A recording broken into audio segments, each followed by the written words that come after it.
बचन बाबूजी महाराज भाग चौथा वचन नंबर 28। आगरा 21 अगस्त सन 1939।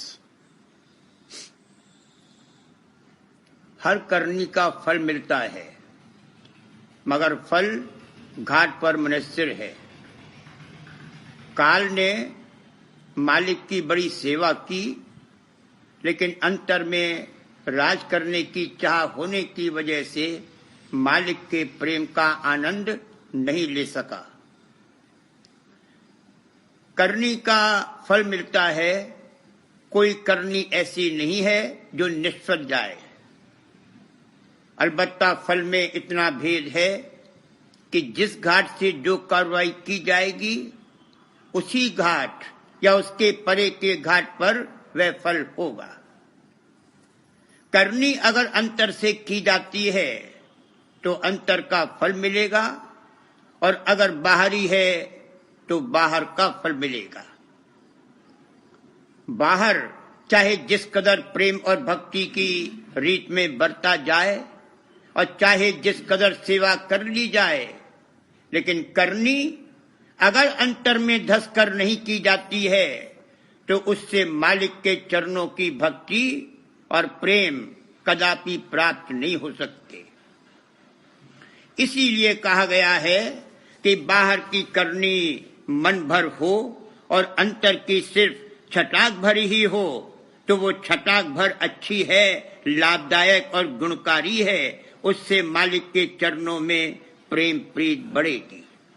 और बाहर की मन भर करनी वे व्यर्थ है, फेंक देने के काबिल है। बाहरी करने वालों के साथ बाहर में बरत दिया जाएगा, उनकी खातिर कर दी जाएगी, मगर अंतर में उनको कुछ विशेष प्राप्त नहीं होगा। उनका घाट नहीं बदलेगा, जहां के तहां बैठे रहेंगे। अपने मन में चाहे समझा करें कि हम बड़ी भक्ति कर रहे हैं। संत मत के अनुसार इस बात का सबूत कि घाट के अनुसार करनी का फल मिलता है, ये है कि काल ने सत्य पुरुष की बड़ी सेवा की, इस कदर कि वहां के हंस उतनी सेवा नहीं कर सके। मगर उसका ये हाल था कि सेवा तो करता था, लेकिन मन में राज करने की चाह थी। इसलिए वहां ठहरकर सत्य पुरुष के प्रेम का आनंद नहीं ले सका, नीचे उतरकर आना पड़ा। हंस सत्य पुरुष के प्रेम के आनंद में आनंदित और मगन हो गए, और काल को ऐसी बेकली होती थी जैसे आग लगती हो। वहां उसको तकलीफ होती थी, और उधर हंस भी देख रहे थे कि ये बड़ी सेवा कर रहा है, ना मालूम क्या फिसाद करेगा। तो मालिक की ऐसी मौज हुई, यानी मौज का ऐसा असर पड़ा या मौज से ऐसी प्रेरणा हुई कि काल बोला और जो अंदर में चाह छिपी हुई थी उसको मांगा। हंसन मन अचरज भया, कहा करे विस्तार। पुरुष से विनती ही करे, मन कुछ और ही धार।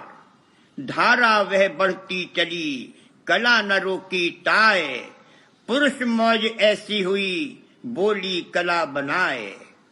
रचना रचूं और मैं न्यारी, यह रचना मोहि लगे न प्यारी। चुना के पुरुष ने उसको निकाल दिया और नीचे के देश का राज दे दिया, जिससे उसको भी अमन हो गया, क्योंकि जो वह चाहता था वह उसको मिल गया। और हंसों को भी अमन हो गया, क्योंकि वहां जो फिसाद था वो निकाल दिया गया। कहा जाए तो बेचारे हंसों ने कोई कार्रवाई नहीं की, बस पुरुष के सन्मुख हुए, यानी प्रेम के आकर्षण में आकर्षित हुए कि गिलाब झड़ गया और चरणों में समा गए। उन्होंने कोई जतन और प्रयास नहीं किया। जतन और प्रयास काल के साथ पैदा हुए हैं। मालिक के यहां सोच विचार नहीं है। बिना सोच विचार या इरादा किए आपसे आप वही कार्रवाई होती है या उसी का ज़हूर होता है जो कि होना चाहिए। कहने का मुद्दा यह है कि काल ने सत्पुरुष की सेवा तो बहुत की, मगर मन में नीचे के घाट की चाह थी, पुरुष के चरणों के प्रेम की चाह नहीं थी, इसलिए नीचे उतरकर आना पड़ा। इसी तरह हर एक करनी के फल के निष्फल समझना चाहिए।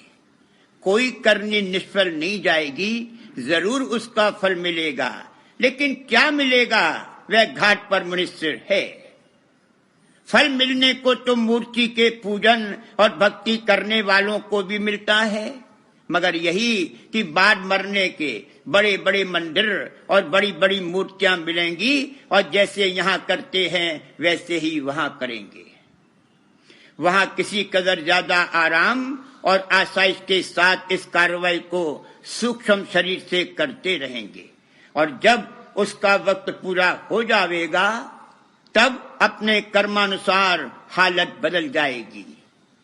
पत्थर में भगवान को मानकर भक्ति करने से साक्षात भगवान के दर्शन नहीं होंगे।